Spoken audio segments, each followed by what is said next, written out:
Hey everyone, it's Julia, also known as JD, formerly Aries, coming at you with another video. Hey everyone, it's JD99, or Julia, formerly known as Aries, and today I'm coming at you with a new video, this time talking about ideas to use board games as resources for your tabletop role-playing games. So let's begin. First, we're going to start off with something pretty classic, pretty straightforward, and that is going to be a chessboard. Should practice unfolding that. Oh, look, kitty.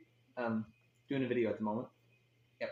So anyway, the idea here is that with a chessboard, you've got 64 squares here that you can use as a battle grid. So that can be a lot of fun. I've done that a few times with playing with people. Go to, just impromptu throw out a battle grid, and you've got a lot to work with there.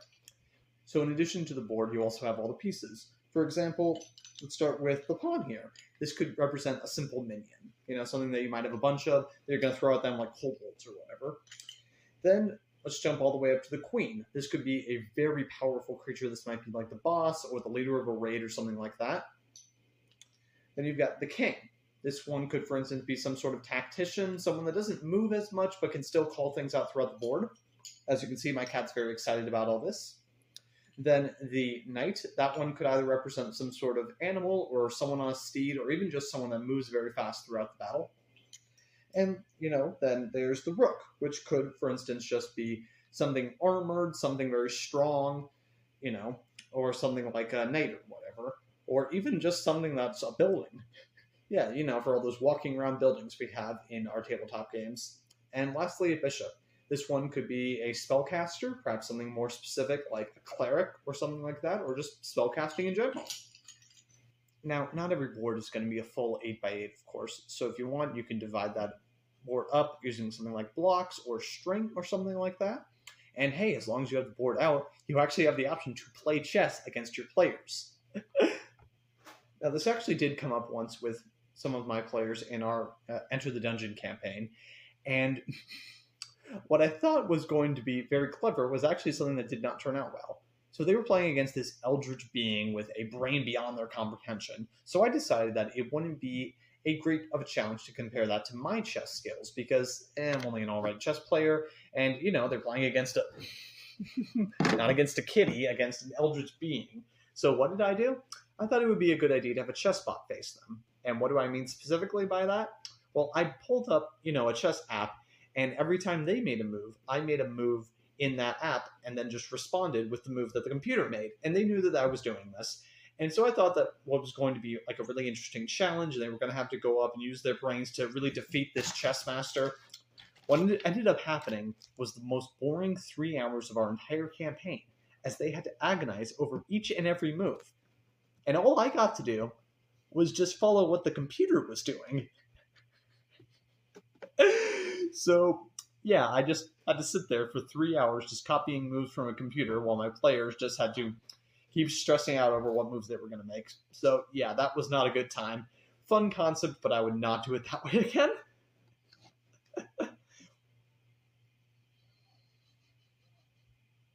So, yeah, don't do what I did. Just play chess normally. So now in the lane of those war games. So now in a similar vein to that is something called Stratego. If you're unfamiliar, Stratego is kind of like chess, but a bit more complicated in different ways. So for instance, in this game, there's a board with different terrain on it. See, there's got the grass, water, everything like that. And there's also a whole bunch of different types of creatures on there. So for instance, there's different soldiers with different numbers on them. And when you collide two creatures together, whoever has the higher number wins the battle. But part of the challenge, though, is that they're always facing away from each other. So, for instance, you can't see what pieces your opponent has lined up, and they don't as well.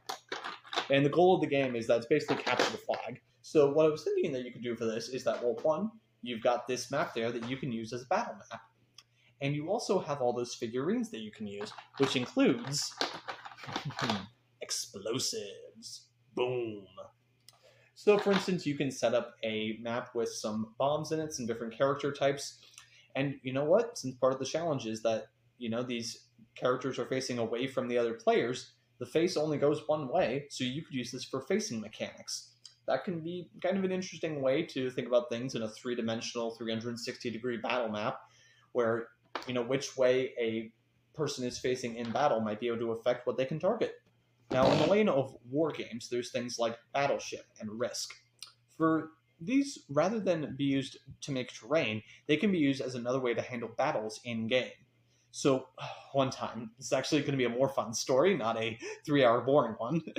My players were going up against this horde of zombies that were pouring out of the catacombs underground, so they rounded up the city's troops and fought up against them. And so we basically used the rules of Risk to simulate, the city guard going up against the zombies. And you can do a similar thing with Battleship for naval encounters if you want.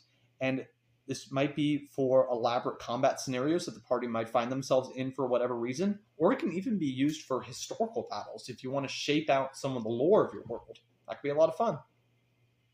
Now, fourth, we have Monopoly, which might sound like a weird pitch for tabletop role-playing games, but hear me out. So first, you've got things like the little houses and hotels. These could be used for terrain maps, towns and stuff, just show like where major buildings are and everything like that. That could be some fun.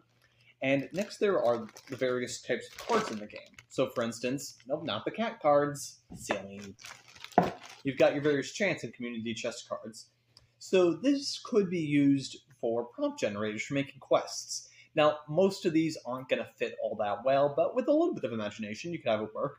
So, for instance, make general repairs on your property. For each house, pay however amount. Well, that could be that there's, say, a tax collector coming through a village, and these village people, either they're being oppressed by high tax rates, or they don't have the money because it was stolen by bandits. Boom, now you've got some conflict. Perhaps the party have to go into the bandits' den to collect their gold. Otherwise, the local duke is going to be sending forces down to make money any way they can. So, yeah, that could be one conflict. And another thing is that you have all the deeds in cash. So these could be really fun props to use at game. So for example, imagine that the party is, going on their quest, getting higher level, and they obtain some sort of stronghold. Guess what? You can actually hand out deeds to them to keep track of what their new properties are. Now you would have to, either print your own cards like these. Perhaps this just gives you some ideas for it, or you name the things in-game after these cards, or you just have a system to keep track of that. But that could be something that's a lot of fun. And another way that you could do it with Monopoly, though, is to make your own Monopoly board based on the events of the game. So I've done this before with my campaign, and I think that this was, kind of fun. We never actually got a chance to play it, of course, but hey, I think that is a fun concept, Monopoly based off of your adventure. Okay, so last up, we're going to talk about my all-time favorite board game, Betrayal at the House on the Hill.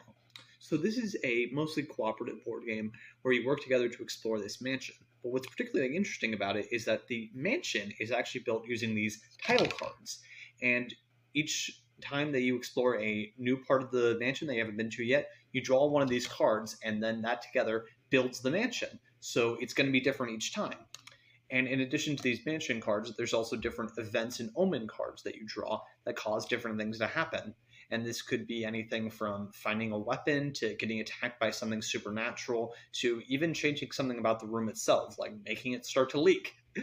And the reason why it's called Betrayal is that, when the quote-unquote hunt starts, which could be any number of different things, from zombies to fire to a dragon, one player is usually designated to be a betrayer, and their interests are now working against the party. Normally, that's not how tabletop role-playing games work. Usually all the players are on one side, but hey, you could do something based on that if you want. So, or if you want, you could just have these cards be used to build up your dungeon. That could be a lot of fun, If you have this game, you could just start flipping out tiles and just seeing what different types of mansions you can make, or even just use these as inspiration, because, hey, there's some fun stuff in here. Seriously, not sponsored or anything, but I love this game. I highly recommend it. If you're a fan of, fantasy games, cooperative board games, tabletop games in general, it can be really interesting. And so, yeah, there you go. 5 ideas for incorporating board games into your tabletop role-playing game experience. So, hopefully this was a bit of a shorter video. I'm trying to get back into the groove of making these, and hopefully I'll be back soon with another video. Let's see, if you have any ideas for stuff like this, please put them in the comments below. What's your favorite board game, and what's a wild way that you can combine it in with, a tabletop game? Hey, go ahead. Sky's the limit. Let's see how interesting we can make this. But until next time, I hope that you liked this video. Have a great day, and God bless.